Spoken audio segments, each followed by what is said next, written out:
via the Facebook app. And to do that, go out to joynetradio.com and download your Perspective app from your app store, whether it's Apple or Android. Okay? We got a lot of stuff to talk about today. And I'll be posting the YouTube feed here in just a second. So you all can go out and check that out, because I don't know that it doesn't look like the Facebook feed is going to work right now. So we can't be worrying about that. Got a lot of stuff to talk about today. Of course, we're hoping to get a call in from Roselle Aaron. He is at the hearing for Charles Starks. We'll get into that here in just a moment. So we're hoping to get a call from him, but they may have broken for lunch. I'll send him a text here in just a moment and see if we can get him on the show to talk a little bit about what's going on at the hearing. We're also going to talk about a couple of other things that I think that will kind of pique your curiosity today. There is a new movie coming out called Harriet. And of course, if you know your history, when I hear Harriet, I don't know why, but whenever I hear the name Harriet, I think of one person. And that one person is Harriet Tubman. I know why, and I'll tell you why when I think of her name. When I hear her name, I think of her. I'll tell you why that's coming up here in just a moment. Also, has the worm turned against the repugnant party? Well, there's an interesting article that's about coal miners, and they are beginning to realize that they were lied to. Well, welcome to the party, Good for all of y'all. I guess you learned your little funky lesson, didn't you? Okay, so that's what we're going to talk about today, and we're going to try to get some input from, and we'll kind of recap some of the things that we talked about yesterday as it relates to police, and all of that will go into this show today. So in the meantime, in between time, we need to do Black Facts. So let's go ahead and get that done right now.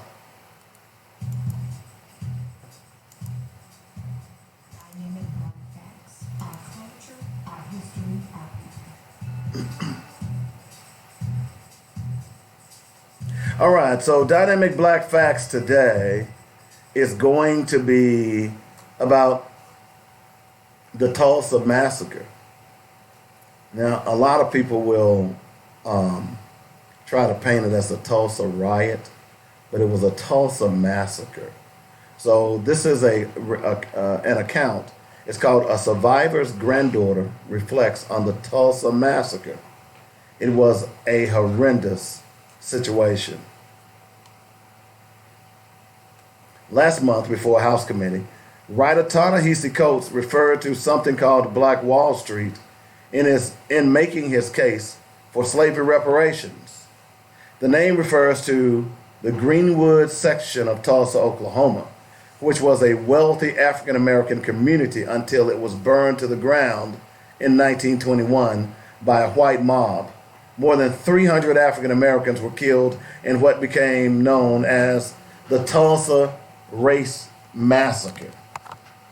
As the 100th anniversary of the massacre approaches, the debate over reparations for descendants of slaves is beginning to make headway in the halls of Congress ahead of the 2020 election. Brenda Alford, whose grandparents survived the massacre but lost their businesses, went most of her life not knowing what happened in Greenwood.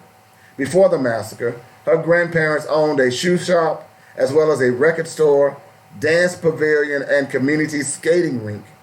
Alford tells Here and Now's Robin Young. They lost everything, she says. My reality every day of my life is that they had not survived that day. I wouldn't be talking to you right now. The violence broke out on the evening of May 31st, 1921, when a 19-year-old African-American named Dick Rowland was accused of what? Assaulting a white woman. Isn't it amazing how all of these cases, when you go back, it starts with a lie who was working as an elevator operator in the downtown building. Rowland was arrested, and when rumors that he had been lynched reached the African American community, violence ensued at the courthouse. Soon after, Greenwood was looted and burned by a white mob. Those that lost their lives were buried in mass graves, now part of the debate in Tulsa as is whether or not to exhume those graves. Alfred says she supports exhumation. The discussion about the race massacre, all of that was swept under the rug for many years. Some people were threatened with their very lives of their families if they said anything. I'm glad that in this day and time it is being recognized, she says. I do feel that we should move forward with exhuming the graves because I believe it would give some closure to those who lost family members and friends in that situation. There was a group of men who were going to go and try to help out, and they were met with opposition. At one point, according to history, a white man asked one of the men who had a gun what he intended to do with the gun, and the black man said, use it if I have to. They were there basically to try to protect Dick Rowland because it was rumored within the community that this group of white men were going to go and try and hang him. I had not heard about the race massacre aspect of our family history. I did not find out about it until about 2003, when I received a notification from a legal entity here in Tulsa that myself and others were being included in a lawsuit against the city of Tulsa and other entities, basically regarding reparations for survivors and descendants of survivors of the 1921 race massacre. That's how I found out. And I have to say, I was pretty devastated. Gunshots were heard to be fired, and the neighbors and the people in the community were trying to warn everybody that there was a mob coming through the city, and they were shooting and going into people's homes and having them to leave their homes, and they were going in and burning their homes. My grandparents, along with their then 2-year-old daughter, their family and friends, ran for their lives from our neighborhood and went to one of the parks that was further out and stayed there until they felt safe. It was okay to return, only to find their homes and their businesses looted and burned to the ground. As my grandparents and those in the community were running for their lives, they were being shot at, and the bombs were being dropped on them as well. So it was a horrendous situation. It was well known amongst family members of mine. The mass graves were there. As I contemplated why I didn't know about the race massacre, certain stories that I heard as a small child came back to my memory. One of those was that when our relatives, my great uncles, would come to town to visit, and we'd be driving to go to maybe some location within Tulsa, he would pass by Oaklawn Cemetery. The conversation would be, quote, unquote, you know, they're still over there. As we passed the cemetery, and everybody in the car would agree, yes. They knew that they were still over there, and I was a small child. I didn't understand what they were talking about, but of course, now I do. I also found out later that I have a great-grandmother who was also a survivor of the race massacre who was buried there. She was buried there in 1925. However, a lot of the records for folks who were buried before and after the race massacre cannot be found. Our community was not able to pass on generational wealth. I watched in my time my uncle, my grandfather's son, who followed his footsteps and got his degree in shoemaking. I watched as he tried to restart the business in the 1970s and was unable to do it. And we saw the effects it had on him. It was absolutely horrible. I remember I found out about the aspect of our family history. One of the things I remember doing was going back and just talking, taking a walk on Greenwood, on the street where I grew up, and just talking, taking a walk, as I did as a child, walking to school every day, just wondering why I didn't know. And also just thinking, how could something as horrible, you know, as that was, happen in a community that I grew up in and found so loving and so peaceful? It was hard to imagine that something so horrendous had occurred in that area so many years before. Wow. And that's our Black Fact for today. Keep listening to Black Focus Radio for more dynamic Black facts, our culture, our history, our people on JRadio.com. I'm sitting here right now looking at a picture of Tulsa. By the way, both of y'all come over and look at this. This is what they did to that black community. It's nothing there.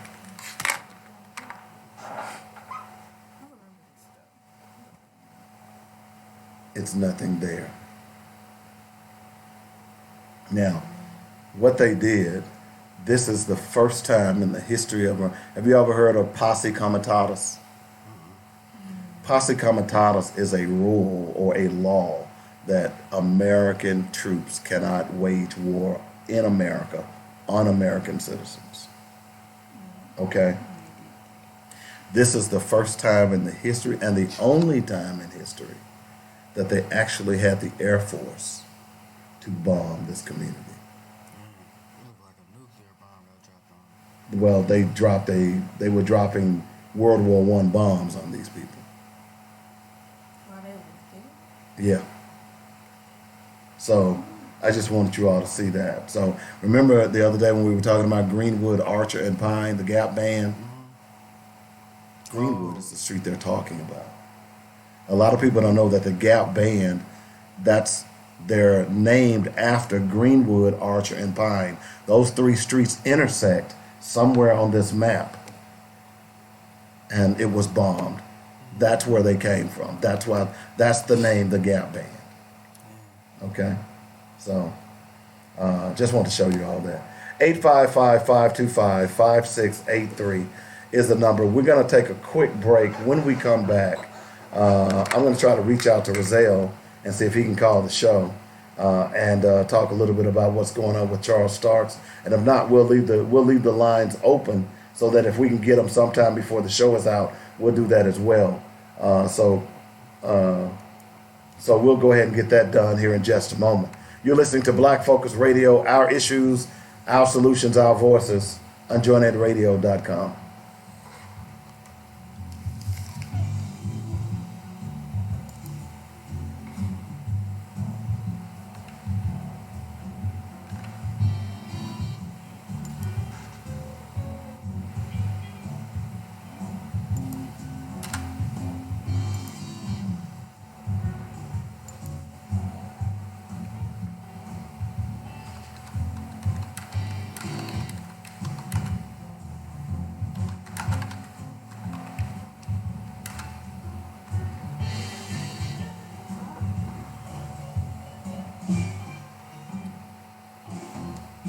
Go ahead and run the stop.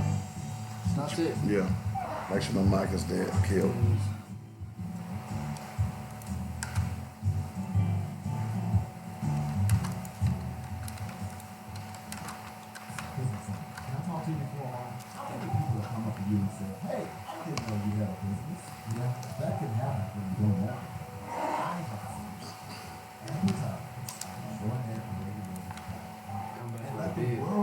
Yes.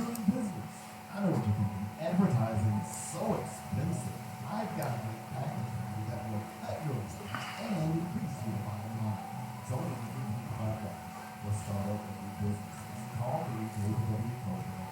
615-554-0568. And I'll put together a package specifically for your business. Now is the time to tell the world, hey, I'm in business. Don't spend your money on quality goods in my store. Let us help you at joinnetradio.com. Here's the number. Call me 615-554-0568. We are here to assist you in building your brand. Hi, I'm attorney Gil Thompson from Law Firm, and I want to help with your legal matter. Whether it's current events, bankruptcy, personal injury, or family law, I want to help you. I can be reached at 501 503 5095. Don't face your legal issues alone. You need an attorney whose primary objective is to provide you with the best legal representation. Our office address is 415 North Virginia, Suite 710 in Little Rock. I'm attorney Gil Thompson, and I want to provide you with the best legal representation.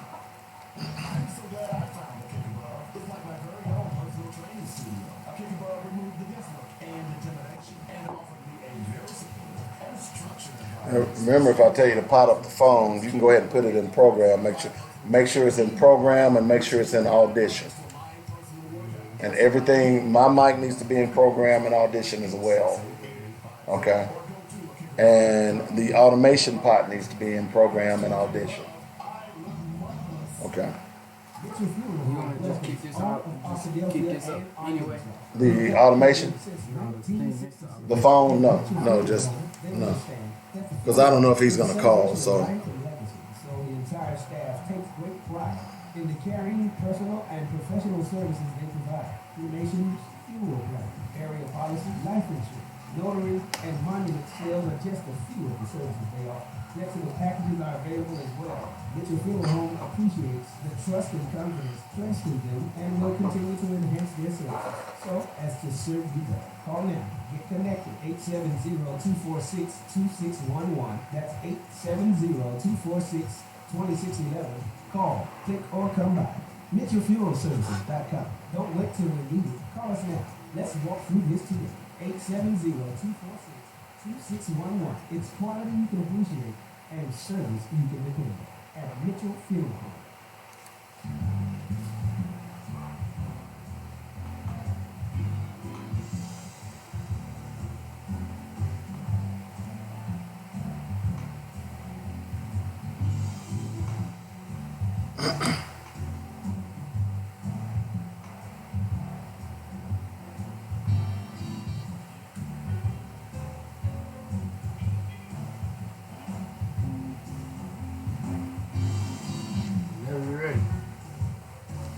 All right, welcome back to the show. Dave Coleman here in the house. Robert Webb is out today. By the way, I want to give a shout out to both of my interns. Clayton Williams is on the Wheels of Steel today. It's been fun. And of course, Jemiah Ivy is sitting over there chilling right now. But it's been fun having them here in the studio. This is their last day to be dealing with this crazy guy. And I hope I've learned them something. I hope it'll stick with them. But it's really been cool, and of course you all know. And we're going to stay in touch with them, of course. I'm going to be requesting resumes from both of them. They are seniors to be. And I guess, I know you all excited about when is your birthday, by the way, Clayton?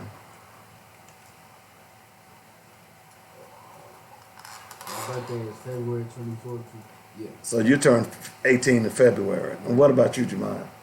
January 16th. January. So you turned 18 in January. Okay. So you all got about 7 more months before you are considered grown. Y'all ready? Clay says yeah. Oh, no. Oh, I was like, no, you're not. There's nothing that can compare you for being a grown-up. Okay? Nothing. So the best thing you can do is build a foundation. If the one advice I can offer to both of you all is don't have no babies. Okay? I'm serious. It's tough enough if you have children and you have a foundation and your career is already started. If you have some and your career hadn't started, it's going to be rough. I'm letting you know not from experience, because I had a career started before I had my first child. All right? So don't have no babies. That's the one advice I can offer you guys. Okay? The other thing is, try to take this time that you have and to stay young as long as you can. Because at 18, once, people are going to start looking at you differently. Okay? So understand that enjoy this time. Enjoy your senior year. Have fun. Do everything you can with your school because you will never see those people again, some of them. Okay? I'm just being real with you. So I just celebrated my 40th class reunion. And people say, oh man, you're old. Well, the one thing about it, I'm happy that I got here. A lot of y'all ain't making it. So if you all do the right thing, and I've told you all this before, if you do the right thing, people help you out. Okay? So you all have done a great job. As I said, I'm pretty proud of you guys. And you have my number. Robert was supposed to bring us lunch today, and he ducked out on us. But no, he had a meeting that he had to go to. So we will schedule another lunch because we got to take Miss Ivy to get some Sims barbecue. We gotta try to help her get her black card back. You know, I had a couple of people saying, I can't believe that baby ain't no Sims barbecue. So we'll certainly stay in touch with you and hopefully we'll get all that taken care of. But anyway, again, I want to thank you all for doing what you do and being here and putting up and indulging me. Okay.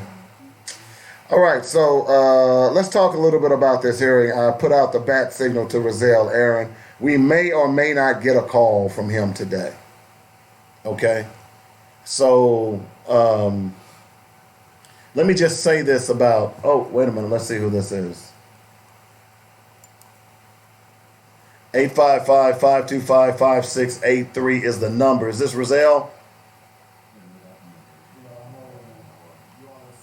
Hey, Rozelle, how you doing, man?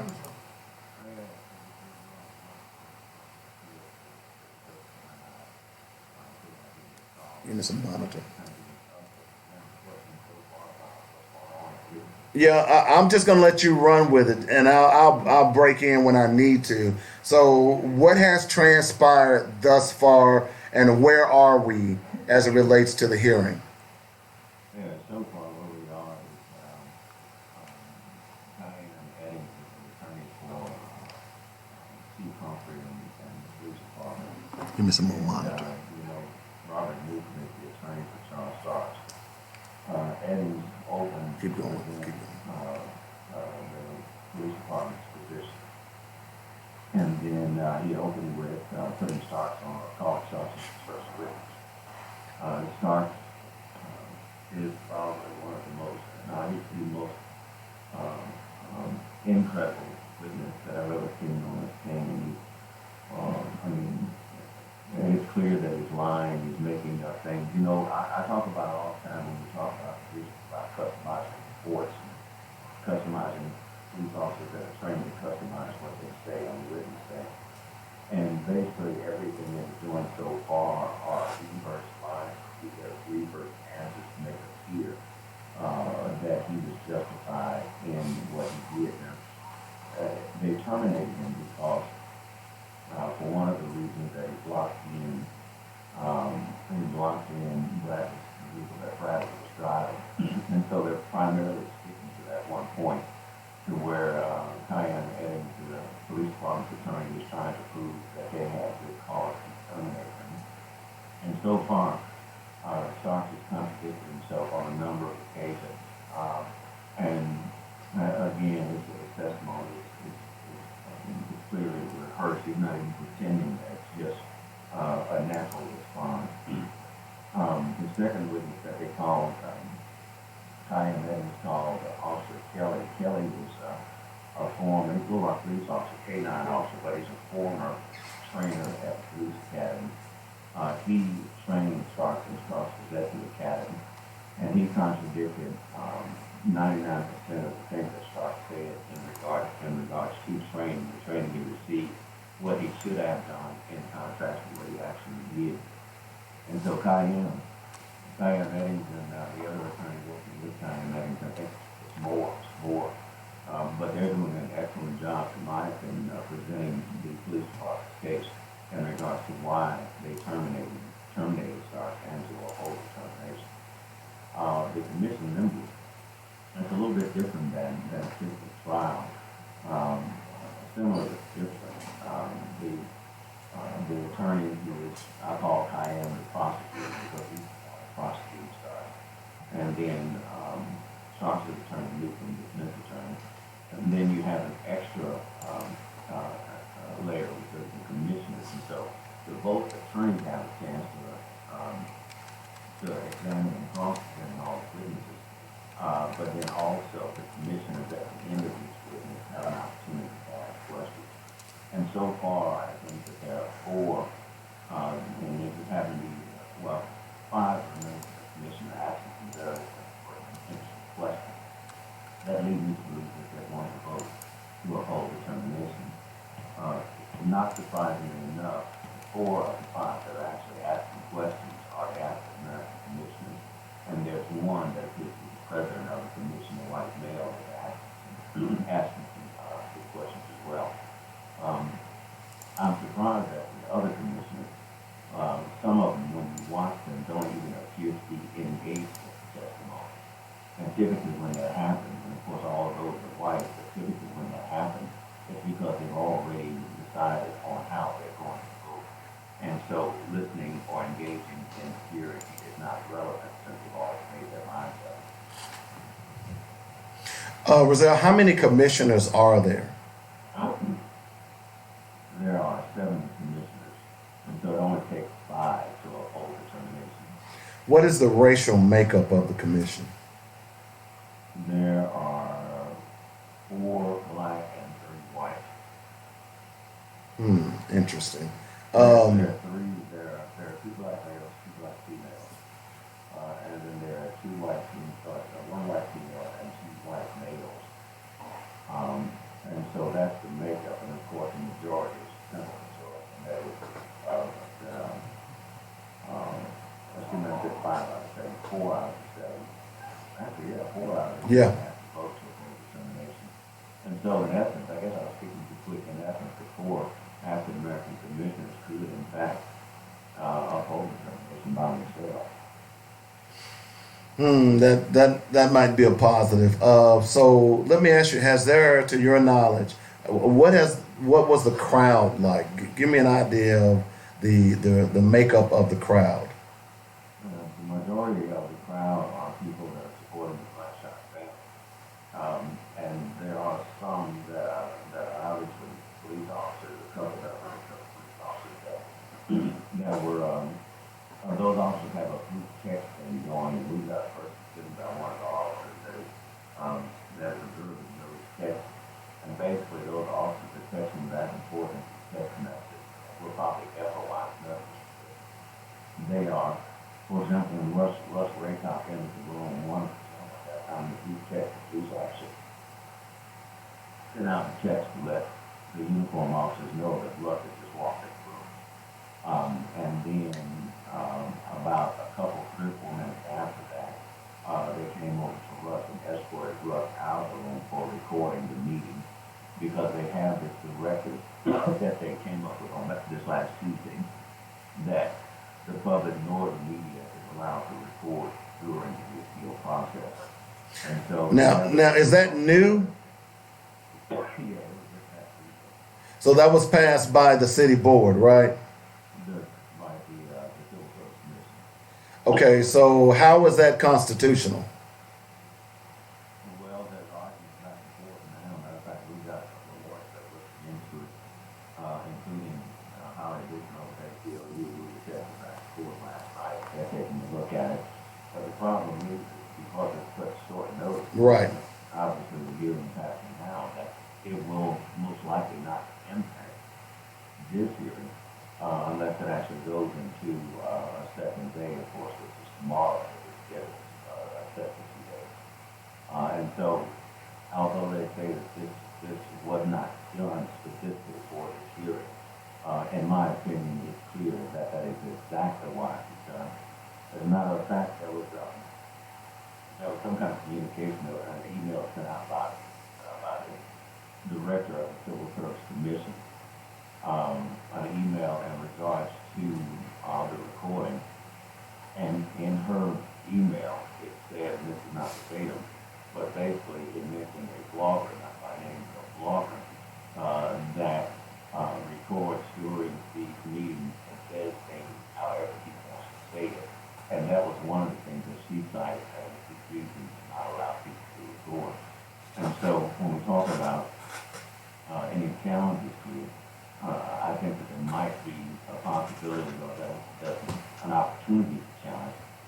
only thing that I can inform that might be, that might give them standing is that the commission is kind of like a sub-judicial, the hearings are kind of considered sub-judicial or qualified judicial. And so that may actually give them a leg stand on it with us doing it. But, I mean, all of that is legal stuff, and I'm not really qualified. It's not my area of expertise. All right, I don't mean to interrupt you. We're listening to Roselle Aaron. He is on the scene at the Charles Starks civil service hearing. Roselle, I'm I'm not a legal scholar either, but just based on the little legal knowledge I know, that won't hold muster.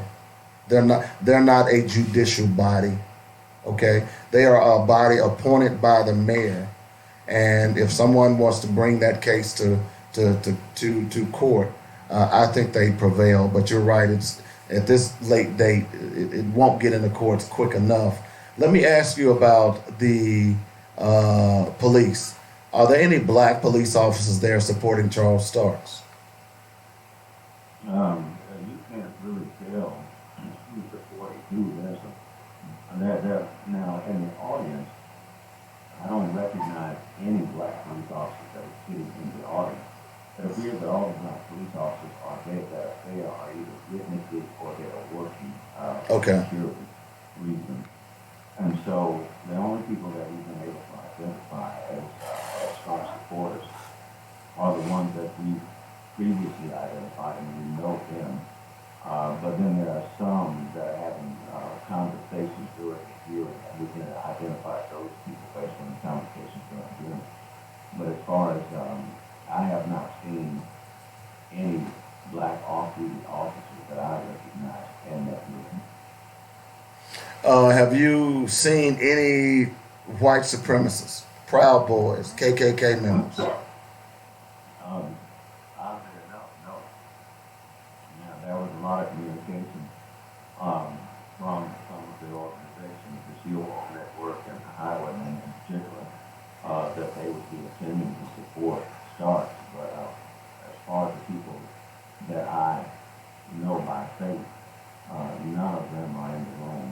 And so they might have been asked not to attend because of the volatility or their typical behavior that they exhibit when they get involved in these types of matters. And I'm sure that Starks and the highwaymen and SEAL Network showed up, and there was an incident that might work against Starks. And so I can only assume that they asked them not to show up. Also, there was a lot of cases that we received. What is the security like down there? Is it an obvious police presence inside and out? Well, a couple of things. First of all, when we got to this morning when they opened up the doors, it's the first time that I've ever had to show ID. And so everyone's standing in line, first has to go to the door, and then they just work back out, and everyone has to show ID. And so people have to leave our line and go back and get ID. And there's a scanner. Lobby guard is the name of the scanner for some lobby guard, and there's a scanner up there that you scan your ID, and then it prints out a sticker showing that showing it with your face on it and information showing that you're a guest or 15-minute video. And so that's the first thing that I know. Is this new? I don't know if it's brand new, but I've never ever, it's the first time I've ever had to show ID or seen that system. It doesn't mean it hasn't been there. Okay, let me stop you for a moment, because that right there is problematic to me. All right, so if they are scanning your ID, what happens to the scan? Well, I'm sure it's saved in that system. Hey, do you mind if you remember after the hearing? Do you mind asking? Yeah, sure. We go back over there after lunch. I'll ask the guy at the door. Yeah, Because the guy at the door working the scanner he doesn't have a city employee badge ID. He's got a lifeguard uniform. Mm-hmm. And so maybe they have a contract company that actually operates, because the system is lifeguard, and then the guy at the operating has a lifeguard uniform. And so I don't know if there's a contract company or not, and just come in for this one hearing or what, but it's the first time about that is that most times when police are after 5 feet for you to attend the meeting, is to deter you from attending that meeting because they think black folks got warrants to be able to Right. show up if we got to present your ID, just like voting. Uh, but so that was the first thing I noticed. The second thing I noticed was that there were probably about I said roughly 10 to 15 officers that were in there, and probably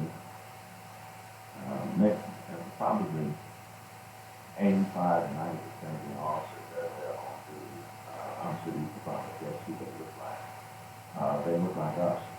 Right. And so I'm not sure what the purpose of that is, but of course I'm concerned especially. So those are the two things that kind of jumped out at me. So there are three things that are not normal that are happening this year. First of all, you have to show ID to get into the city hall, and they scan it. Secondly, the recording that you cannot record media or citizens during the appeal process.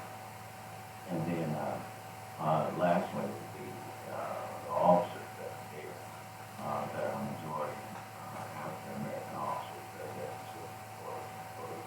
for this Let me ask you a question about, I haven't been to a civil service meeting before.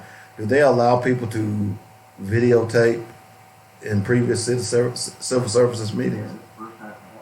Okay, there's your precedent right there. That's going to be, like I said, you can't do anything about it right now. Now, if we had some enterprising attorneys who would push this could be heard tonight, because it should be heard tonight. The key is whether or not there are some enterprising attorneys who can do that, but they've already had the precedent. Precedent is, you could make that argument if you had not ever videotaped or broadcast a civil service hearing. But the fact that you just choose this particular hearing should be problematic, and I would think that would not stand up in court. But Well, I certainly hope so, and if you know how to do it over at ACL, he's interim director now at ACL, she does not quit, and so she's working on it, she's working to the end. But again, the downside is this hearing is probably over for it. yeah. So So what I could point out about that is that although there's a court reporter that's actually in the hearing, the downside to that, and I think we've talked about this before, is that court reporters are transcribing and basically in most cases getting a short in-person testimony. And so in many cases the court reporters writings are based on their understanding shorthand version of what a witness is trying to say. And it's not always, well, it's never exactly accurate. The difference is that with recordings, video recordings, you can actually hear in their own words what witnesses said. And for the director of the Civil Service Commission to send out that email saying that she doesn't like the fact that this blogger can videotape everything and then say what he wants to say, in my opinion, a direct violation of the First Amendment rights. exactly. And the sole purpose of trying to prevent recording is to prevent whoever that blogger is from exercising. Exactly. So that's what I'm saying. See, it sounds like this was a capricious move on the part of the Civil Service Commission to stop one person, and that one person we probably know was Russ Raycop. Okay. Right. So this move was to stop one person from exercising his civil liberties and his First Amendment rights. This is unprecedented and this is dangerous. And I'm hoping that the ACLU could get an injunction issued tonight so that this can be resolved tomorrow. But we'll see what happens. Roselle, I know you're taking some time out with us and you've got to run. But what should people expect tomorrow?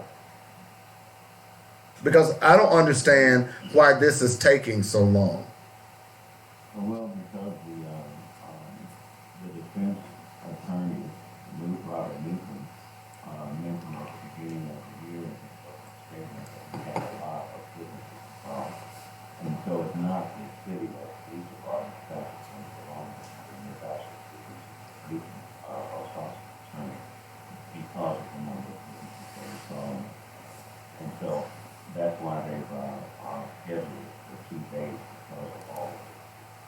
So the city puts on their case first, and then the defense comes back. Is that what I understand?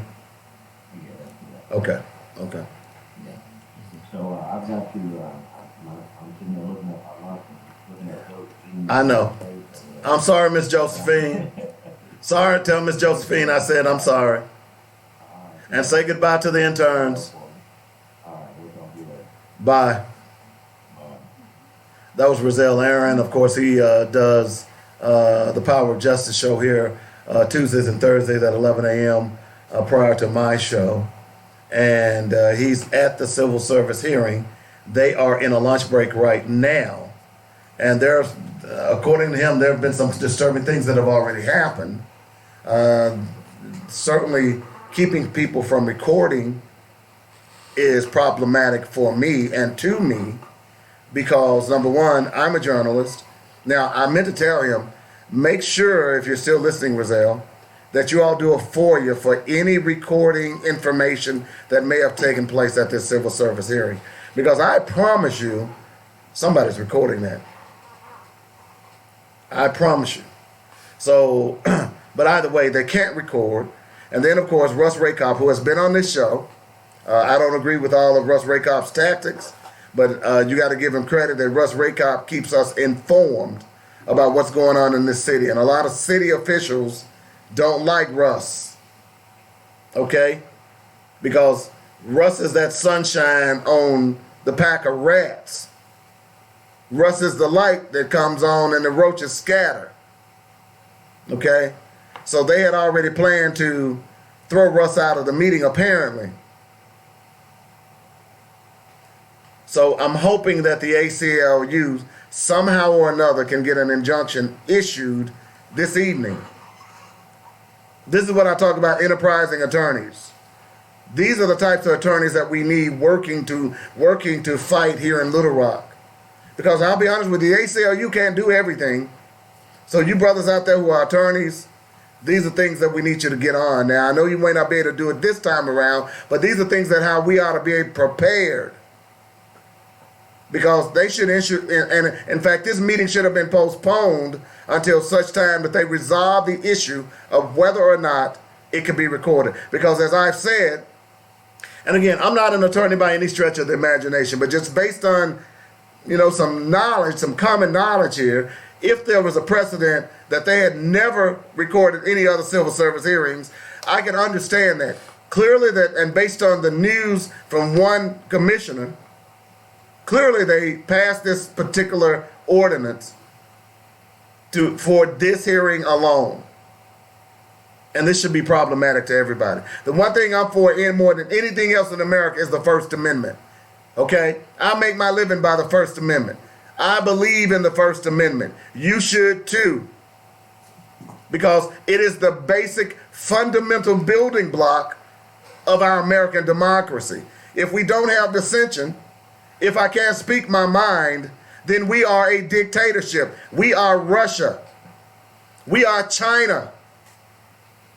It is the fundamental building block of our democracy. And a civil service commission does not have the right to abridge that right. The second thing that bothers me is that they are scanning your ID when you walk in the door. Now, I've been down. Now, this civil service hearing is, if I remember correctly, I meant to verify with Rizal, but it's held in the city board meeting chambers. I've been to the city board meetings. I've been to some contentious city board meetings, not just here in Little Rock, but I've been to some in Los Angeles, all the cities I've lived in. And I have never been to one where they scan your ID. Never. And then the question, I'm stunned that no one bothered to ask, what happens to this scan? What are the guarantees that this scan is going to be discarded? Or is my name going into a database so that the police can then go back and track me? Why hasn't someone asked that question? That is a very, very important question. Why are you scanning my ID? What happens to the picture? Don't give me this mess, well, it's just a scan. No. See, here's the thing. You're not talking to a computer dummy here, okay? Here's what happened. In order for that computer, just like a printer, think about it as a printer, okay? So when you hit the button to print, it loads your item into what is called a print queue, okay? So basically what the computer does, it takes a picture of your document or your picture. It might be brief, but it takes a picture of it. Then it takes that picture, it breaks it down into ones and zeros, and it transfers that picture to a queue, which is basically the memory of the system of a computer. And then that computer spits it out to whatever dummy device, which a printer in some cases is a dummy device, and it prints the picture. So it has to take an image and save that image into memory. The question is, how long does it stay in memory? Where does it go? How do we know that it's being deleted? Those are questions y'all need to ask. If you're at that meeting, y'all need to ask that question. Because you should not, and why is this a first? This doesn't make any sense to me, folks. Does it make any sense to y'all?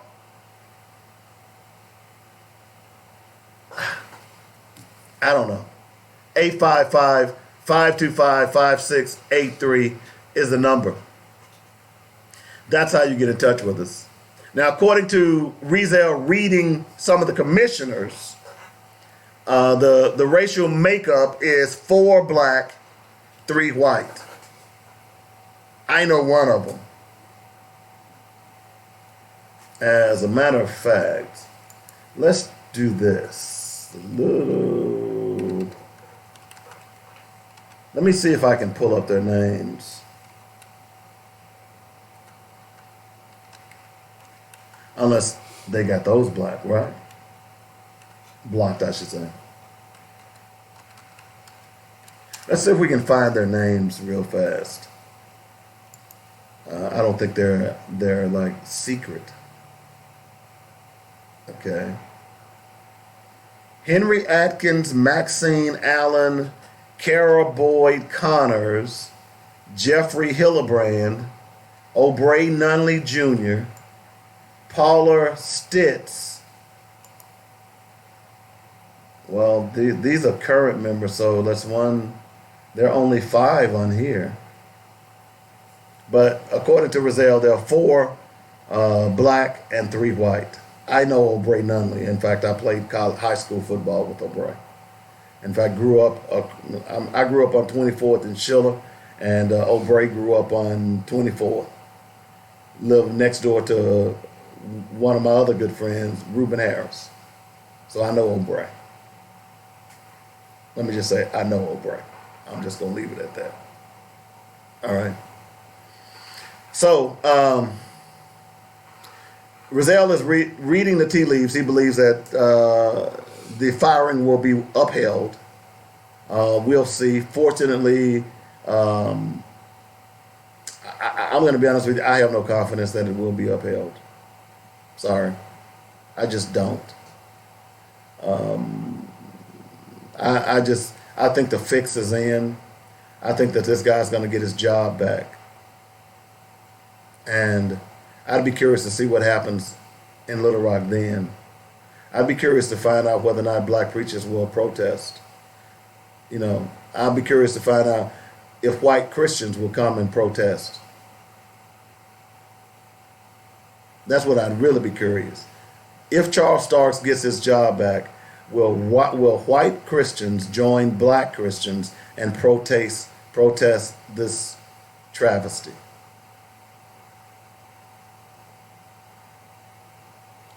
Look, they've got a great argument for him to get his job back. I hate to tell you this. He didn't get convicted. In fact, Larry Jegley said, even though he violated protocol, Larry Jegley said that he didn't violate the man's rights, Bradley Blackshear. So Blackshire. So that's the argument that they're going to lean on. Wouldn't you? I hate to tell you this, but this guy might get his job back. I want to be wrong as rain. I don't know where that saying came from. But he's going to get his job back, folks.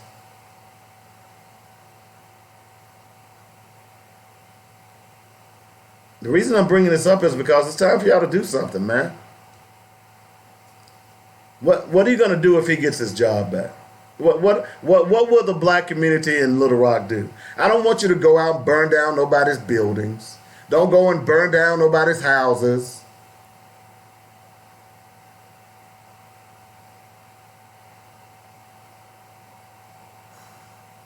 It doesn't matter. It doesn't. LaTanya says, I don't think they'll give it back, give it being the job, because they got too many eyes on it right now. They don't care. I'm telling you.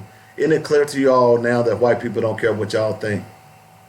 LaShonda Mosley says, I hope all the other black officers that did much less fight for their jobs back.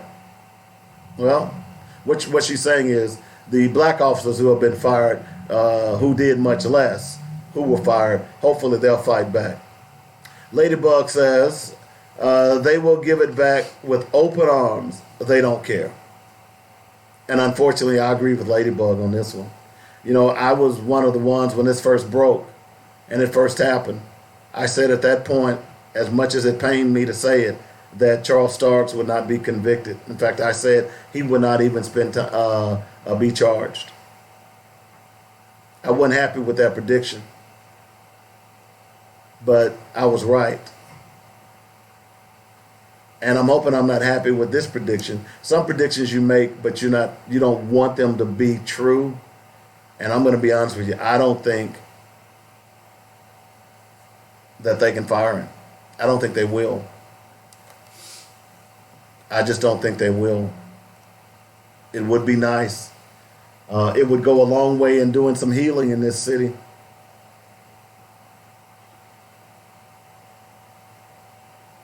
It would go a long way to do some healing in this city.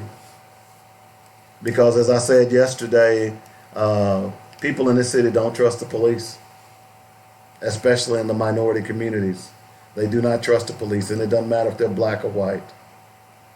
And I know yesterday some people were listening and think I was hard on the police. Look, I'm hard on police because I expect you.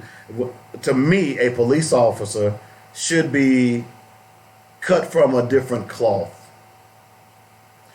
When you put on that badge and you swear an oath to protect the rights of the Constitution of the United States and American citizens, then you should take that seriously. And when one of your own violates that trust, then we expect you as police officers to do everything you can to bring that cop to justice, that violator to justice. But what we've seen over the years across this country, instead of you weeding out the bad guys, you close ranks. Every one of those police officers at the Little Rock Police Department know who the bad guys are. Every one of those police officers that are at the Miami-Dade Police Department or the Memphis Police Department or the Metro Nashville Police Department or the Dallas or LAPD, it doesn't matter. Every one of you all know who the bad cops are. Yet you continue to allow these cancers to fester and infect other cops in your ranks. And then you want us to feel sorry for you. You want us to think, hey, it's okay. No. If the job is too hard, then you need to quit. I've had some dog-ass jobs in my life, okay? And I don't think I've ever had a job that was too hard, but I've had jobs that was just, y'all know what I'm talking about, just BS. But I had to work that job in order to get from point A to point B. But soon as I got an opportunity to quit that job, man, I was gone like a wind in the wisp. So you have an opportunity. Don't come here telling me the job is tough. We know the job is tough. That's why you get the perks. But that doesn't give you the right to kill innocent citizens and violate their rights because you're a police officer. It just does not. And I don't care how you try to paint it. I'm not going to walk with you on that. We got to go out and take a break. It's the top of the hour. We'll be back in a moment. When we come back, we're going to talk a little bit about black people hating on black people. Don't you know that no matter where we brought up in this world, that black people have been crapped on by white people, and to suggest that a black British woman can't play Harriet Tubman is asinine. We'll be back in a moment. Stop set up this. Yep, stop set, then come back with the disclaimer, open, and then the news. First. Huh? Top drop. Top drop, yeah. Can I talk to you before? How many people have come up to you and said, hey, I didn't know you had a business? Yeah, that can happen when you don't advertise. I have a solution for you. Advertise on joinnetradio.com and let the world know that you're in business. I know what you're thinking. Advertising is so expensive. I've got a great package for you that will cut your expenses and increase your bottom line. It's only $125. We'll start open new businesses. Call me, David W. Coleman, 615-554-0566. I'll put together a package specifically for your business. Now is the time to tell the world, hey, I'm in business. Come spend your money on quality goods in my store. Let us help you at joinnetradio.com. Here's the number. Call me 615-554-0568. We are here to assist you in building your brand. Hi, I'm attorney Gary Thompson from the Thompson Law Firm, and I want to help you through your matter. Whether it's criminal defense, bankruptcy, personal injury, or family law, I want to help you. I can be reached at 501-503-5095. Don't face your legal issues alone. You need an attorney whose primary objective is to provide you with the best legal representation. Our office address is 415 North Virginia, Suite 710 in Little Rock. I'm attorney Gary Thompson, and I want to provide you with the best legal representation. I'm so glad I found the Kick Above. It's like my very own personal training studio. A Kick Above removed the guesswork and intimidation and offered me a very supportive and structured environment specific to my personal goals. Kim Leverett and her certified personal trainers even offered nutritional guidelines for my personal workout. It's about me at a Kick Above. Call 501-868-8850 or go to akickabove.com. Now, what am I wearing tonight? Thanks to a Kick Above, I look marvelous. Guess who's on Joynet Radio? It's your girl LJ with Coffee Conversations with Keisha. Coffee Conversations with Keisha is an interactive online daily devotional that rightly divides the word of God. It's Kingdom, baby. Join us Monday through Friday at 5 a.m. Central Standard Time. Remember, that's weekday mornings, 5 a.m. at joynetradio.com.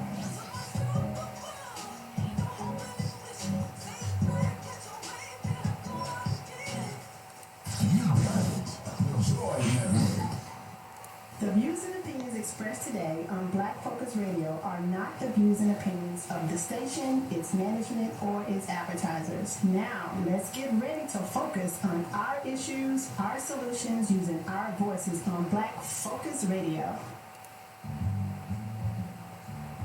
Welcome to Black Focus, the show designed with our community in mind, where we focus on our issues, developing solutions, using our voices. Central Arkansas, surrounding areas, and the nation. Get ready. Black Focus starts right now. Phone lines I might need to text her. She might have forgotten. 525-5683.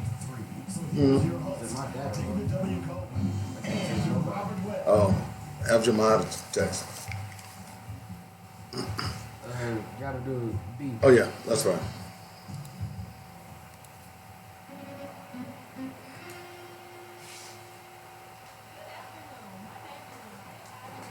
You have a number, Jemiah? Okay.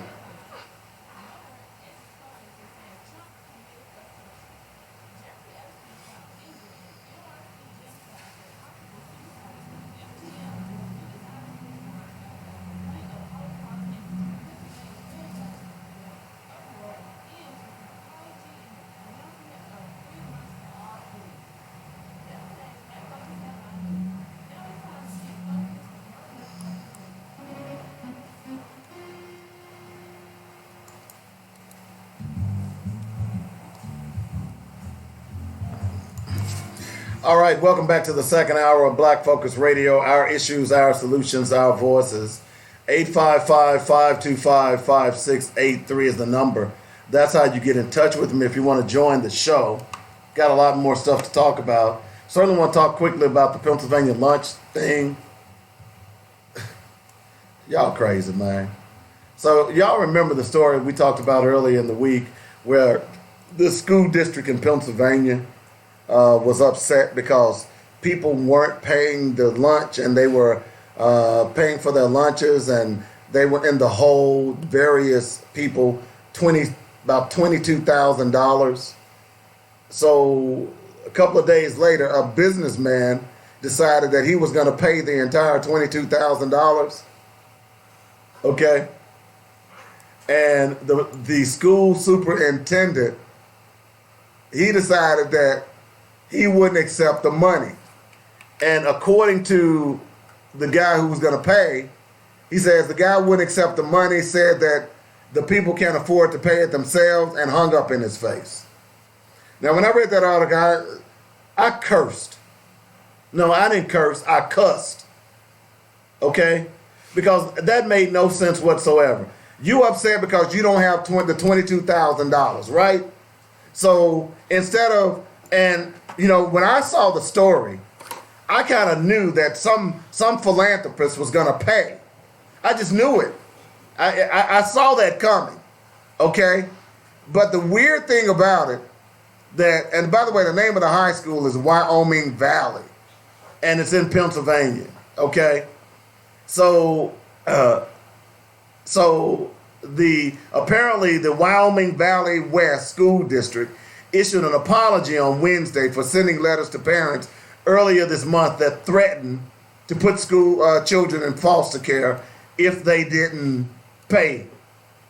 In other words, they were holding their children ransom. You know, what was the difference? You know, as I thought about this story, what was the difference in someone coming and kidnapping your child and saying, hey, until you pay me my money, I'm going to keep your child? What's the difference in that? Okay? Why weren't the people in that school district arrested? Okay? All right, so at the same time, the school district announced that it now qualifies for Community Eligibility Provision, a USDA food and nutrition program. As a result, all students of the Wyoming Valley School District will receive free breakfast and lunch in all of our schools for the next 5 years, regardless of income. Well, what the hell? So if that program was out there in the beginning, why weren't you looking for the program? Wow. That just boggles my mind. Wow. Alrighty then. Also, you all know Jeffrey Epstein, right? You know, he's the child pornographer, whatever you want to call it, who has been arrested, one of Donald Trump's buddies. Well, they found him in a jail cell this morning where he apparently attempted to commit suicide. Now, I'm wondering, how did he commit suicide? Because, you know, they found that passport, a Saudi Arabian passport, with a fake name, but his picture on it in his safe. So did someone give him like one of those suicide pills? Or one of those, you know, they usually put it in your teeth, you know, like in a, because he was like a secret agent. He had a fake passport. He had diamonds in his safe. He had cash in his safe. What was he doing with that passport and all that money and them diamonds? So maybe someone installed a suicide tooth. Y'all know what a suicide tooth is, right? Don't y'all watch James Bond? You know, when you get caught, you know, you break the tooth and it spills out strychnine and it kills you instantly, and you be laying on the floor and that foamy stuff be coming out your mouth. Y'all know what I'm talking about. Did Jeffrey Epstein have a suicide tooth? You know, I don't want him to die yet. You know what I'm saying? I want him to get his. Or better still, I want him to get somebody else's, if you know what I mean. Yeah. He deserves everything he's about to get. All I'm going to say is, hey, bro, don't drop the soap. I don't care if that was mean. Think about all those young girls that he manipulated. 13, 14-year-old girls. And I read a story of one of them. He made her have sex with him, and then he gave her $300 like she's some hoe. That's a child, man. Come on. I hope he gets everything he deserves. Get him, boys. Jeffrey might come out saying, hey, y'all. 855-525-5683 is the number. So let me make sure I got everything, because I want to talk about this Harriet Tubman thing real fast, okay? Because this has gotten on my nerves, okay? Okay, I did that story. All right, and by the way, we want to thank Rizelle Aaron for calling in from the Civil Service Commission hearing about the termination of Charles Starks. British. I'm looking up something.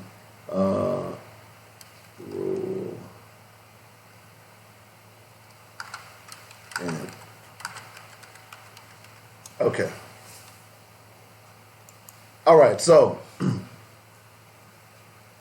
I want to read something to you real fast, and then I'm going to jump into this subject.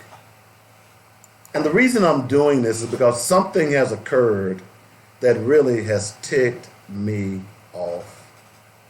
And the problem is, what is going on with what we're going to discuss here in a moment is why black people can't get along. This is why white people continue to dominate you. And I'm not going to read this whole piece, but I just wanted to pull this up. And it's called Africana Age, African and African Diasporan Transformations in the 20th Century. The colonization of Africa between the 1870s and 1900. Africa faced European imperialism aggression, diplomatic pressures, military invasions, and eventually conquest and colonization. At the same time, African societies put up various forms of resistance against the attempt to colonize their country and impose foreign domination. By the early 20th century, however, much of Africa, except Ethiopia and Liberia, had been colonized by European powers.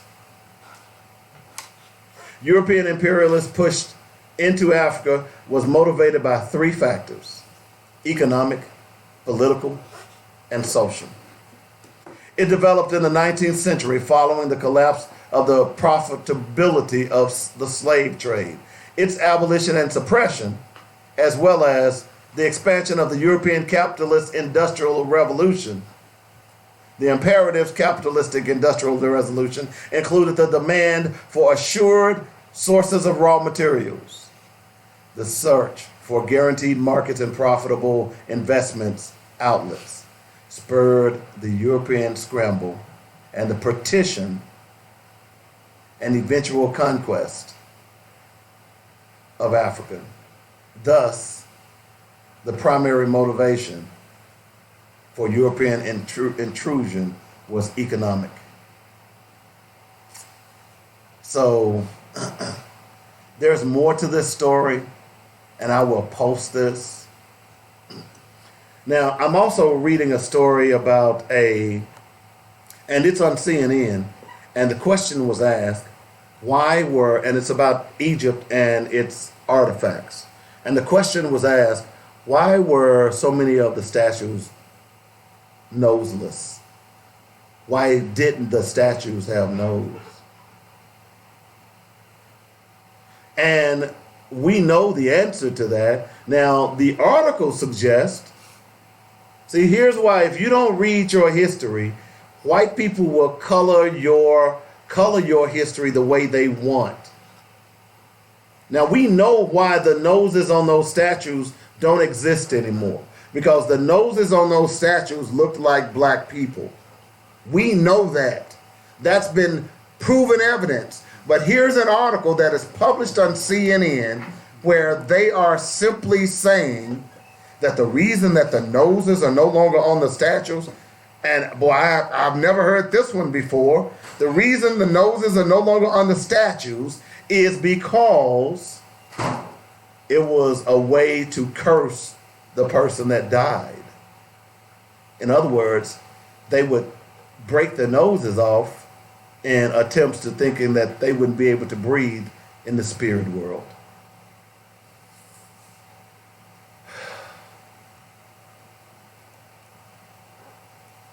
I had to pause on that. Every historian that I've ever read know that those noses were removed from African statues because white people, particularly Napoleon, when he first invaded Africa, didn't believe that those people who had built the pyramids and the Sphinx were black.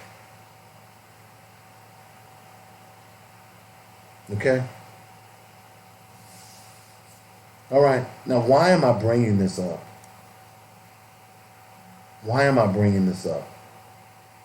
By the way, that piece that I read to you, one of the note, it says, by the early 20th century, however, much of Africa, except Ethiopia and Liberia, had been colonized by the European powers.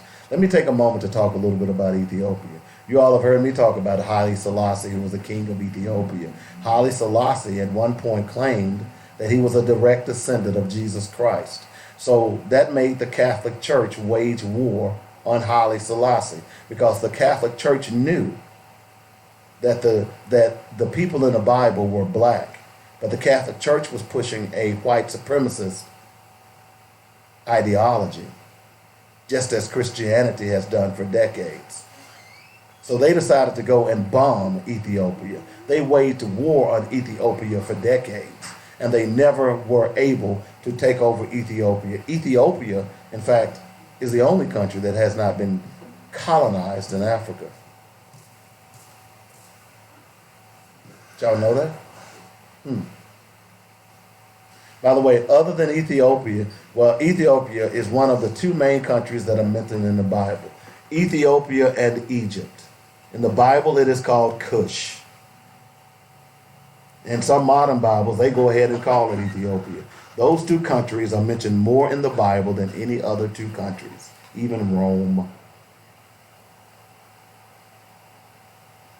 I'm getting to my point here in just a moment. Y'all just hang on, because I'm going to smack you with it. Do y'all remember King Leopold? Do you know who King Leopold is? King Leopold is even more vicious than Adolf Hitler. He was from Belgium. Okay? He killed millions of Africans. And remember, he would even cut their arms off. That was King Leopold. I think the number was 10 million Africans that he killed. Cecil Rhodes, you know, the man who they've named the Rhodes Scholar after. He too conquested Africa and killed millions of Africans. Millions.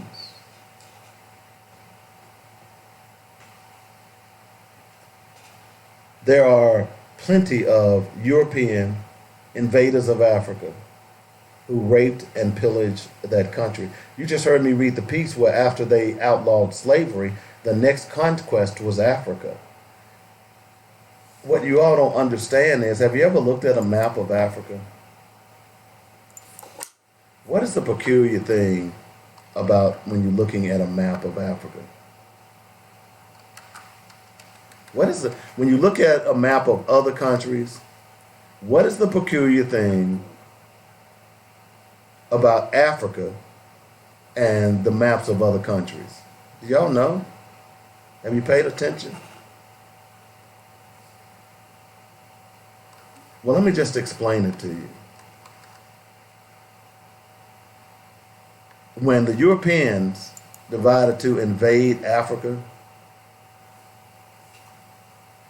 let me just read a little bit of this to you. Because I'm getting ready to debunk some of your ignorance, some of you black folks out there. The partition of Africa. The partition of Africa began in earnest with the Berlin Conference in 1884 and 1885. Let me say that again. The partition of Africa began in earnest with the Berlin. Where is Berlin? It's in Germany. It didn't say the partition of Africa began in Mozambique or Nairobi or Benin. It said the partition of Africa began in earnest with the Berlin Conference in 1884 and 1885 and was the cause of most of Africa borders today. This conference was called by German Chancellor Bismarck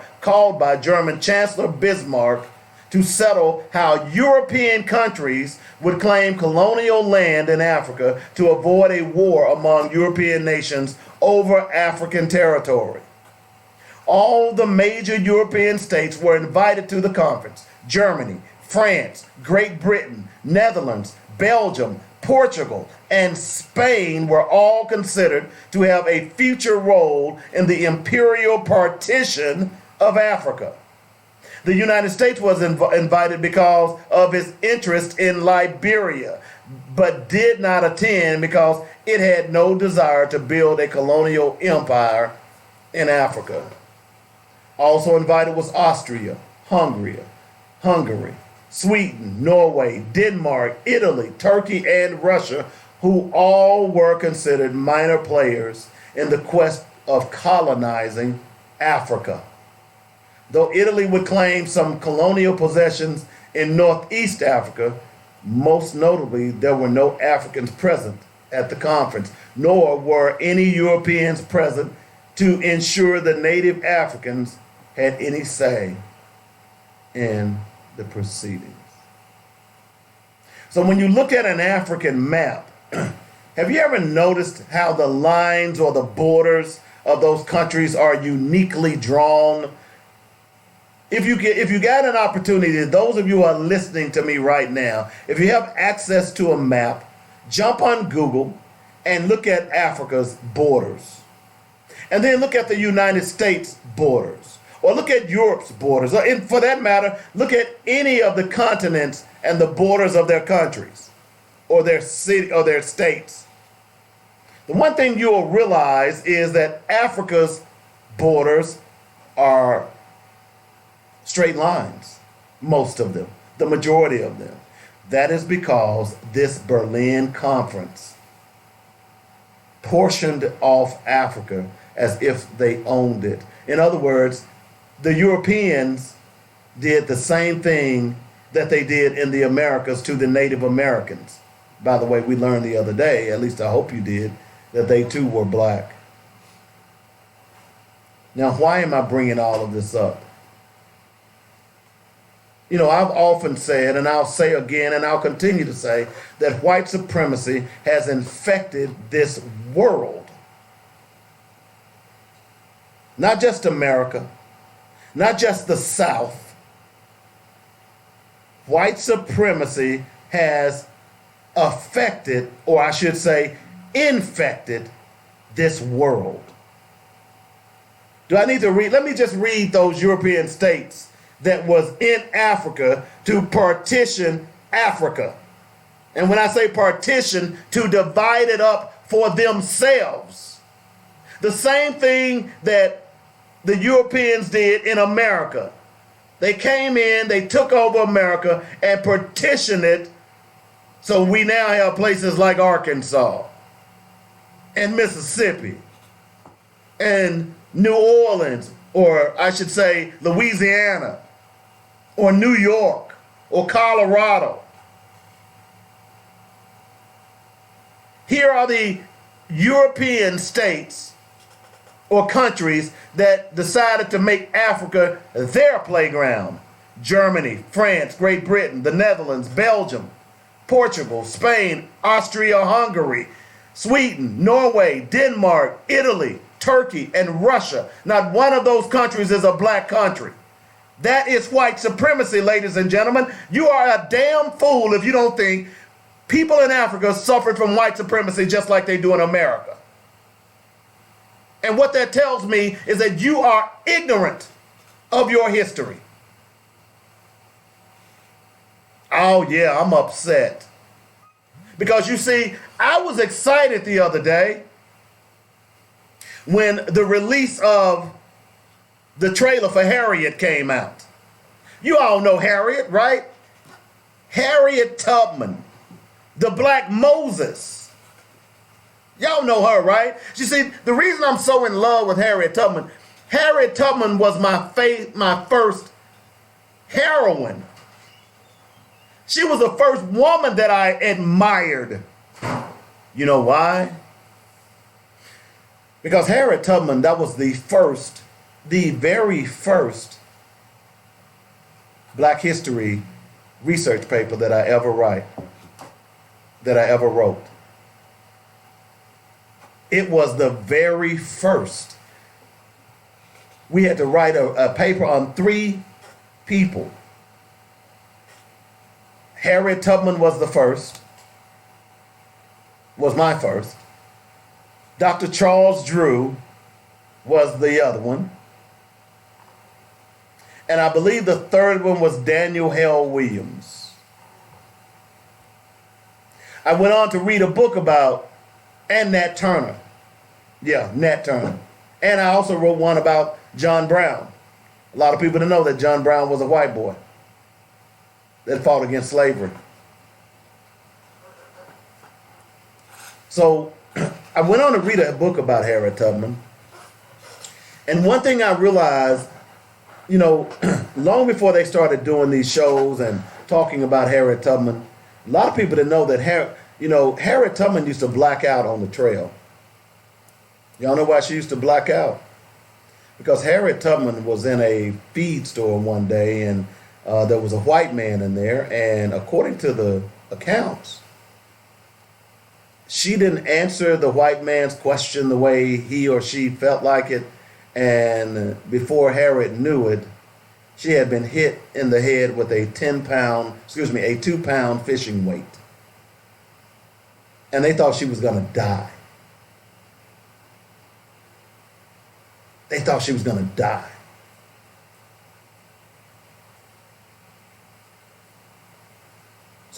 So after reading that and understanding that here's a woman who almost died and then led so many black people to freedom, yeah, that's my heroine.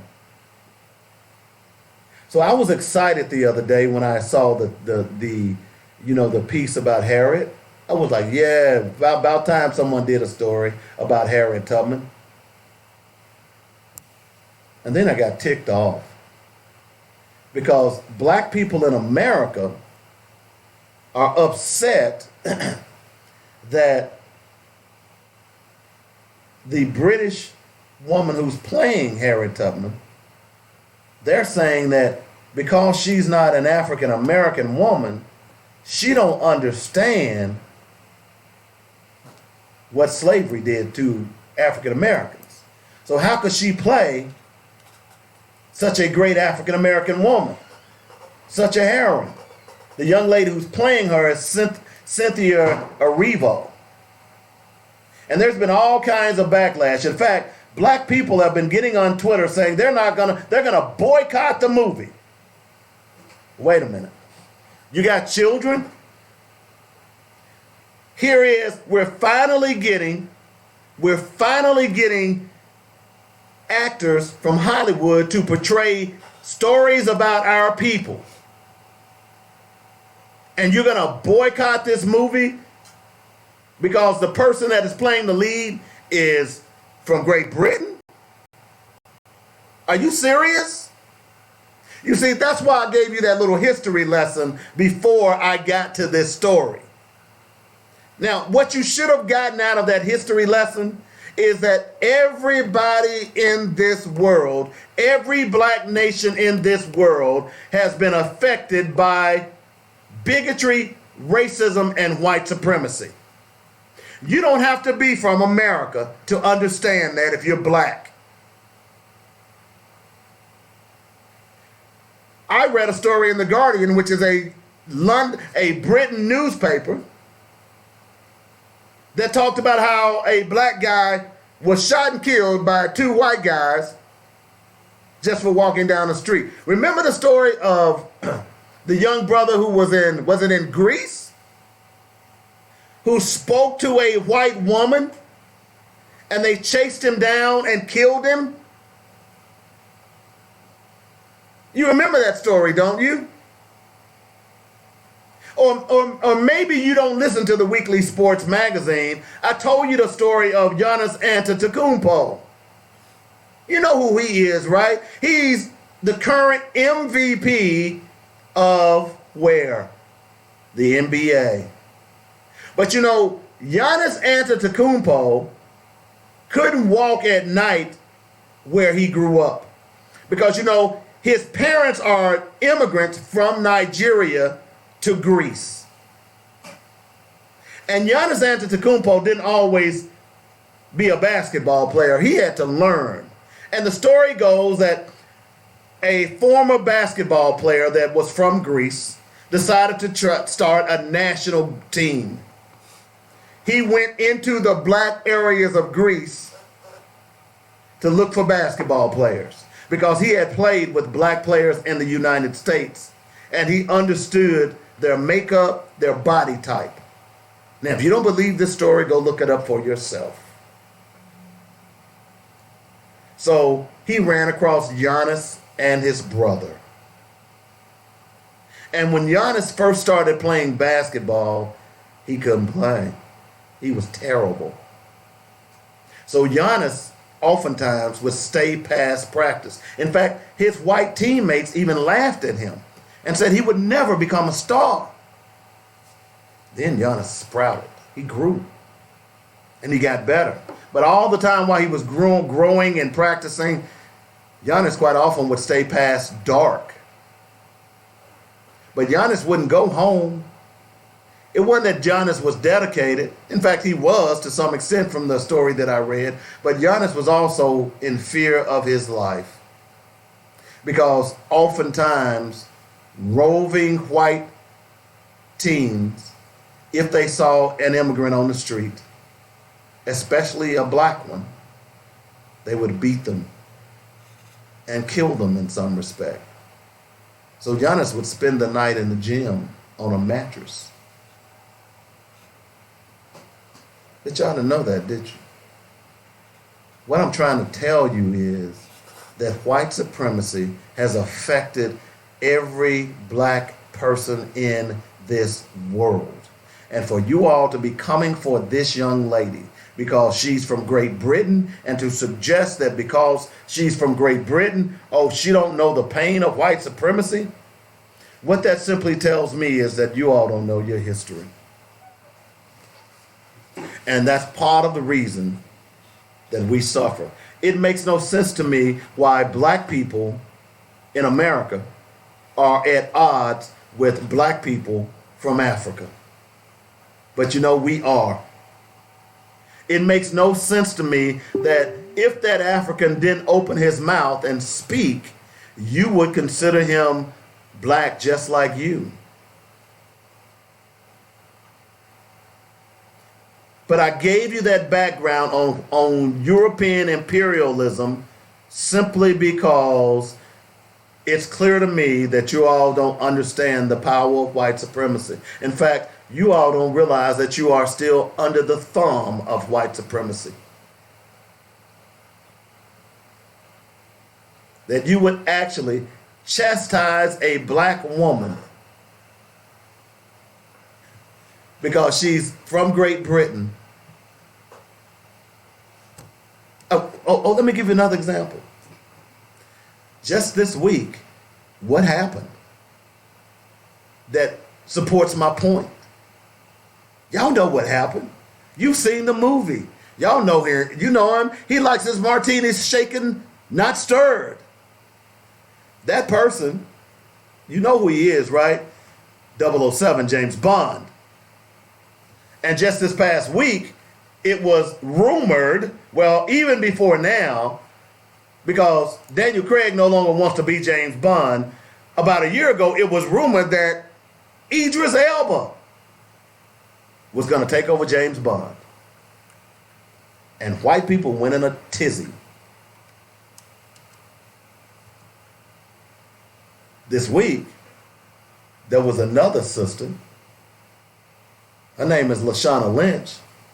She's going to take over the James Bond moniker in this next movie, from what we understand. White people started jumping off buildings. Figuratively, obviously.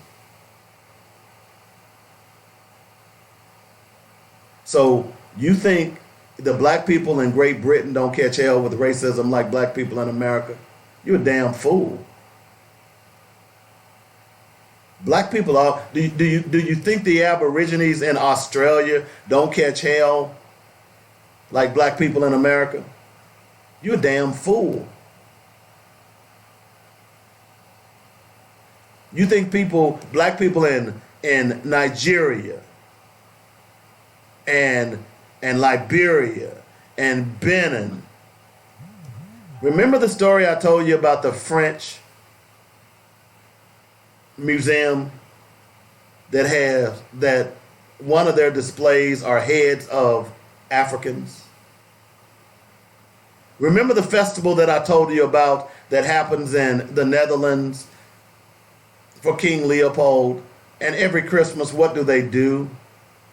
They serve chocolate hands. Those chocolate hands commemorate the chopping off of black Nigerians' hands in the Congo. So they will serve a chocolate hand even today. You telling me that black folks all around the world is not suffering from racism and bigotry? Is that what you want me to believe? You all are trying to be so damn woke that you sleep. You know what you're doing? You woke, you're sleepwalking. It is embarrassing that black folks will go after other black folks and try to claim that, oh, my slavery was worse than your slavery. What the hell? Y'all matching notes here? Oh, well, you know, they used to sell babies here, and they used to rape poor little girls and little boys, and they used to hang black men. Well, King Leopold killed 10 million Africans, and he used to cut the hands off of some of them who they didn't kill. These were little girls and little boys, by the way. And you don't think that those white colonists had their way with those children and those young girls in Africa? You've heard me talk about the story of right now, the country of Benin is trying to get their artifacts back from Europe and many of the European countries. And remember the story I told you that instead of these European countries returning these artifacts, they want to loan the artifacts back to the countries from which they stole them. Because they've, over the years, made millions of dollars off of exhibitions for these countries. But you think that being black in America is unique. You think that, hey, my ancestors went through slavery. What the hell you think they went through in Africa? And because a British descendant, that black woman is still a descendant of Africa.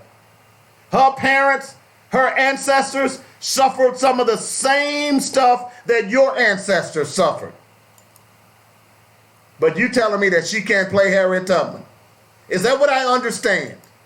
And if that is the case, then we really have a long way to go. We can dismiss the economic argument at this point, because we can't even talk about money until we understand who we are.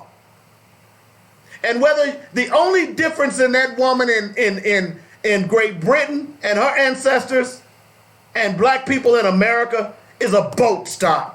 The only difference in black people in America and South America and Mexico and Canada is a boat stop. Hello?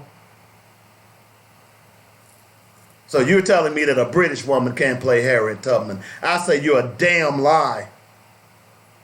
I'll say her people have suffered some of the same injustices and indignities that our people in America have suffered. And until we understand that and join together, then we'll continue to be divided. We'll continue to be divided.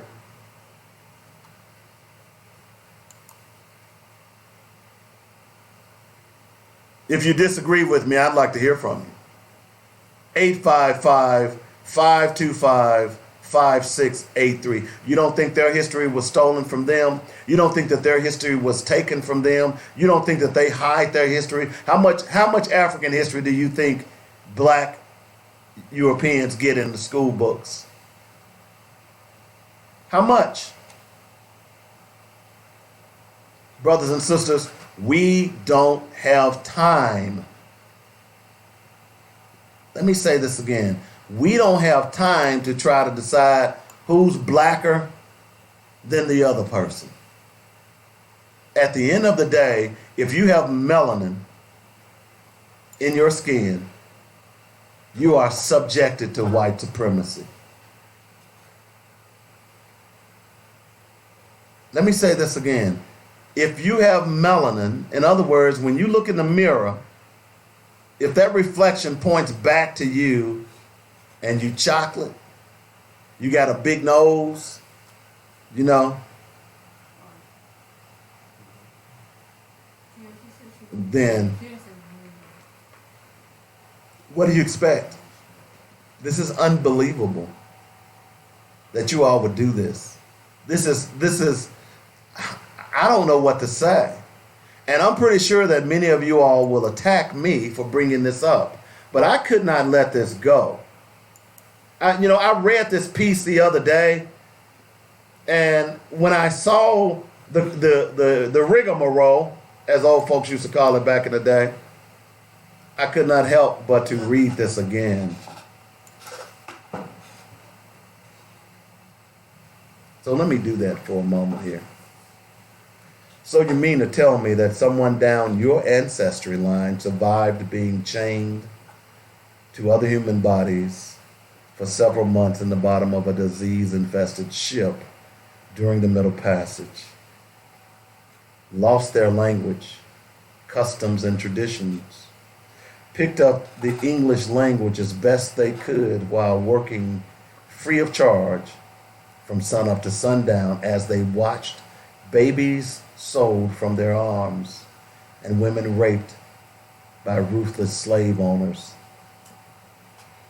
took names with no last name, no birth certificate, no heritage of any kind, braved the Underground Railroad, survived the Civil War to enter into sharecropping, learned to read and write out of sheer will and determination, faced the burning crosses of the KKK, averted their eyes at the black bodies swinging from ropes hung on trees, fought in world wars as soldiers to return to America as boys, marched in Birmingham, hosed in Selma, jailed in Wilmington, assassinated in Memphis, segregated in the South, ghettoed in the North, ignored in history books, stereotyped in Hollywood, and in spite of all, someone in your family line endured every era to make sure you would get here, and you receive one rejection, face one obstacle, lose one friend, get overlooked, and you want to quit. How dare you entertain the very thought of quitting? People, you will never know who survived from generation to generation and how you succeed. Don't you dare let them down. It's not in your DNA to quit. And it's certainly not in your DNA to turn your backs on a black sister. You know what? I love Lupita Nyong'o. See what I said? Now, I'll be honest, I'm a little disappointed that she's lesbian. But either way, I'm disappointed from a man's point of view, don't get me wrong. But either way, she's still a beautiful black woman. I mean, she is simply gorgeous. She's not an American. In fact, I see tons and tons of beautiful black women. You know what? I love to watch shows from Africa. Now that you got a satellite, you can do that. It's amazing how beautiful those women are. But you know what? They still look black. If I didn't hear their accent, if I didn't know their accents, they'd still be black to me. 855-525-5683. We're going to take a quick break. When we come back, we'll wrap up the show. And I'd like to hear your comments on this. Back in a moment. You're listening to Black Focus Radio on joynetradio.com.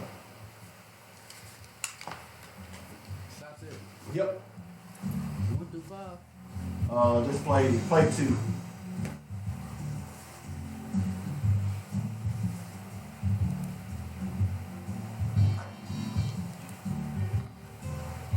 You go ahead and fire it.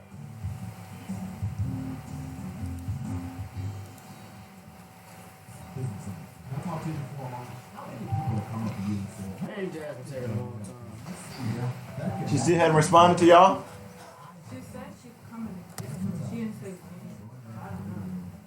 What did y'all tell her y'all leaving at 2?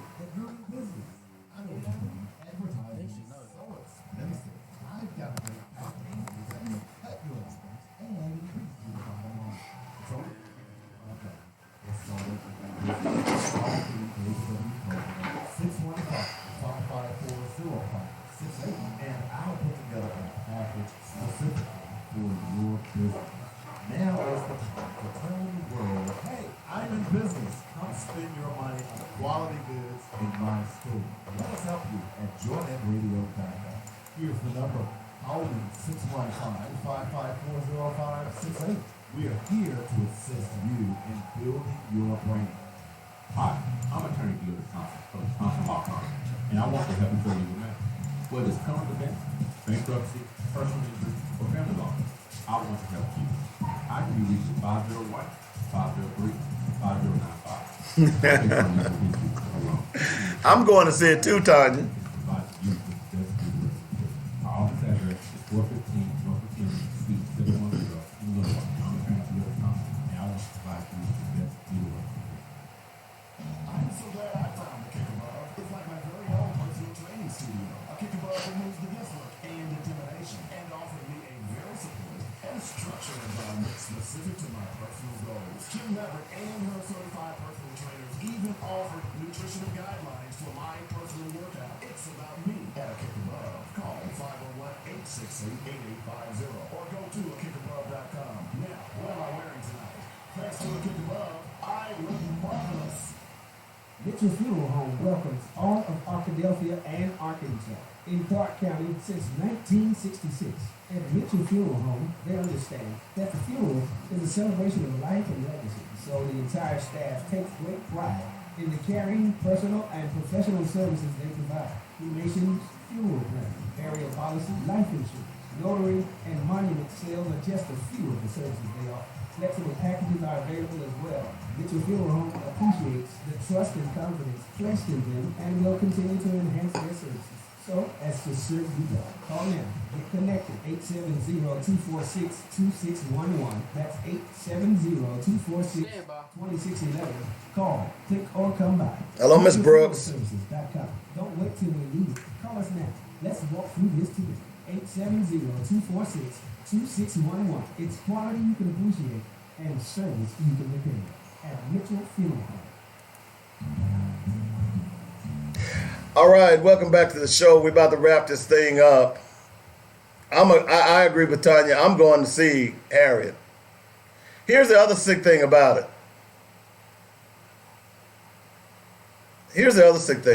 By the way, it is Emmett Till's birthday today. Thank you for that, LaTanya. Is Here's a learning opportunity for your children. I'll bet the average black household has never discussed Harriet Tubman. I'll bet the average black household has never discussed Harriet Tubman. I'll bet if you ask the average kid right now who Harriet Tubman was, they would not be able to tell you. I'm just being real with you. So here's a learning opportunity. You know, what I used to tell my kids, you don't make mistakes. We don't make mistakes. These are learning opportunities. Because really, every time you make a mistake, if you learn from it, you won't make that mistake again. So here is a learning opportunity to teach young black kids a little bit about history and culture. Because see, in the past, all we've seen is you complain about slave movies and they all stay enslaved. We rarely see stories of empowerment, escape.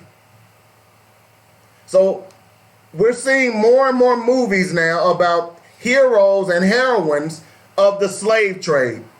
Many of them were black. And your children only know that you were slaves. You don't even have sense enough to tell them that no, you were not a slave. You were people from Africa who were sold into slavery. Your descendants are not from slavery. That's why I tell you that I don't agree with the ADOS moniker, American descendants of slaves. No, I'm not an American descendant of slaves. My people came from Africa. And then, as a matter of fact, many of them came from right here in America. So here's a learning opportunity for your child to learn something about Harriet Tubman. And you all have decided that, hey, because the actress, who was black, and I'm looking at a picture of her right now, she got a big nose like the average black woman. I think they're sexy.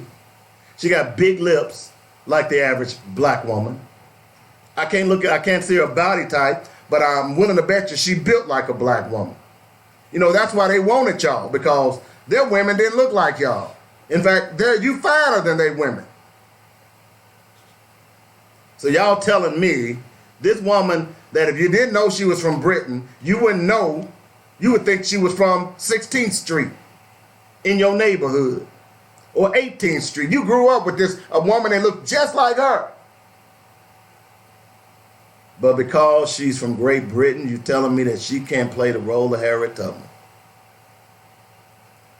You know, that is the dumbest stuff I've ever heard. And you know what?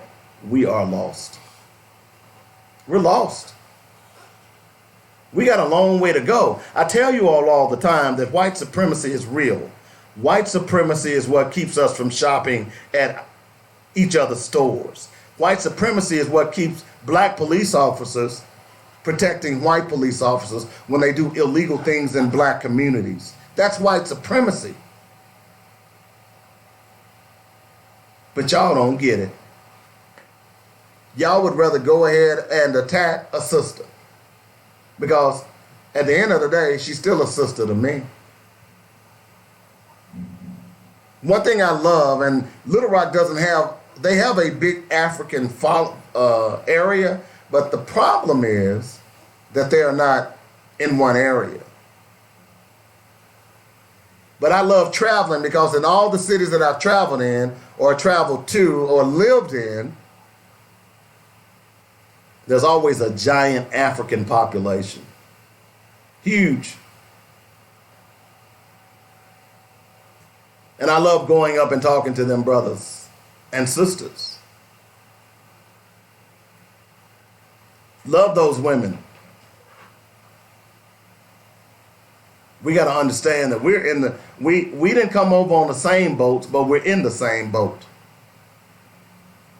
Do you think that if an African if a native African is driving down the street and he's stopped by police, you don't think the odds of him getting his ass whooped are just as high as the odds of an American black person?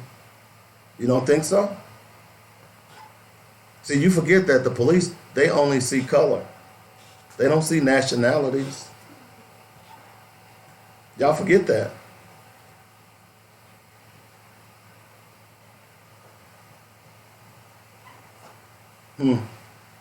Interesting. You people are crazy. You people you all's minds are infected. Your minds are broken.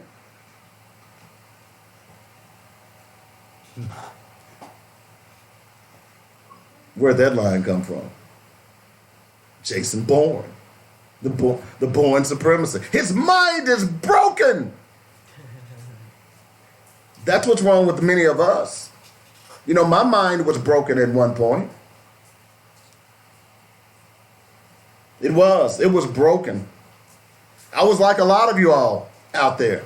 I decided to try to fix it. I decided to take the old mind out and put a new mind in because menticide had been committed on me. The total destruction of my mind. And when I did that, I became a different person. That's why I did that book list. I'm going to post the entire book list tomorrow, by the way, and review it, the whole list. But that's why I do the book list. That's how I broke the menticide that was being used on me. You got to turn off the TV. That's the only way this thing is going to work, folks.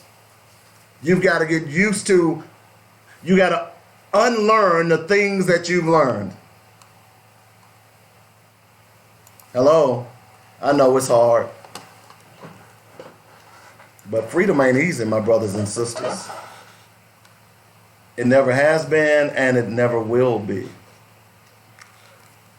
And if we're going to fix this problem, we got to fix it. We got to fix our problem.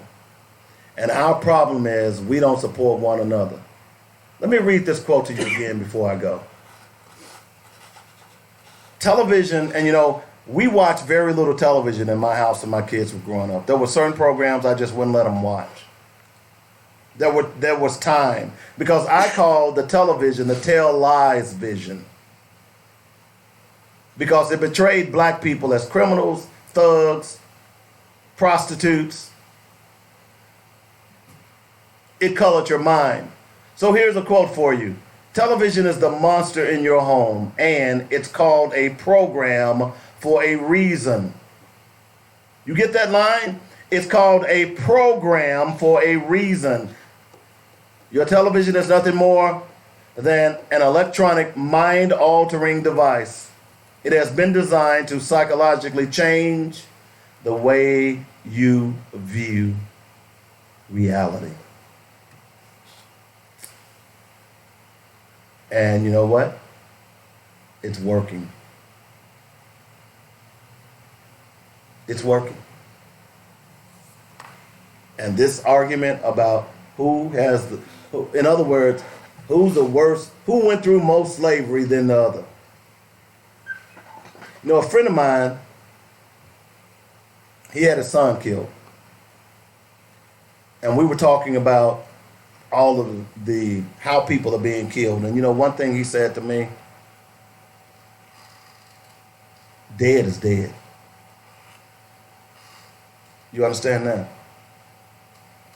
Whether he was shot, whether he was stabbed, whether he drowned, dead is dead.